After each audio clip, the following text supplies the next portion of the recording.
اسرائیل میں ایک نوجوان اپنی بدماشی اور عیاشی کی وجہ سے بہت زیادہ بدنام ہو گیا تو لوگوں نے اسے گھر سے اور شہر سے نکال دیا۔ شہر سے باہر نکلا، کچھ عرصے بعد کھانے پینے کے اسباب ختم ہوئے تو موت نے آ گھیرا۔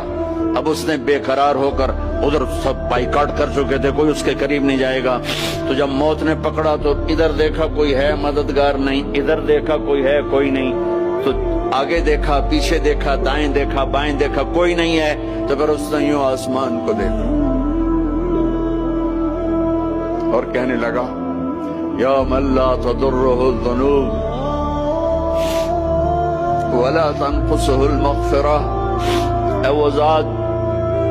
جس کو معاف کرنے سے کوئی کمی نہیں آتی اور گناہ کرنے سے اس کی ذات میں کوئی کسی قسم کی کمی نہیں آتی، دیکھ مجھے سب نے چھوڑ دیا ہے، تیرے پاس آنے کا وقت ہے، مجھے معاف کر۔ میں نے تیرے بندوں سے سنا ہے تو بڑا غفور الرحیم ہے۔ جان نکل گئی۔ اللہ تعالیٰ نے موسیٰ علیہ السلام سے فرمایا موسیٰ میرا ایک دوست وہ جنگل میں مر گیا ہے، جاؤ اس کے جنازے کا انتظام کرو اور اعلان کر دو جو اس کے جنازے میں شریک ہوگا اس کو بھی معاف کر دوں گا۔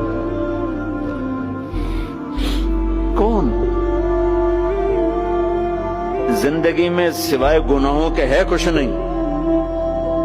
اور آخر وقت کی منت اور خوشامد پہ کیا فیصلے ہو رہے ہیں۔ لوگوں نے دوڑ لگائی، آگے دیکھا تو وہی نوجوان شرابی زانی جواری بھیڑا۔ موسیٰ یہ تو وہ ہے جس کو ہم نے شہر سے نکال دیا تھا، تو یہ ایسا ولی کیسے ہو گیا کہ ہم اس کے جنازے میں آئیں گے تو بخشے جائیں گے۔ تو موسیٰ علیہ السلام نے اللہ سے پوچھا یا اللہ تیرے بندے کہہ رہے ہیں کہ یہ بہت برا ہے، تو کہہ رہا ہے میرا دوست ہے، تو اب میں کیا کروں؟ تو اللہ تعالیٰ نے فرمایا موسیٰ یہ سچ کہہ رہے ہیں اور میں بھی ٹھیک کہہ رہا ہوں، یہ ایسا ہی تھا جیسے یہ کہہ رہے ہیں، لیکن جب اس پر موت آئی اس نے دائیں دیکھا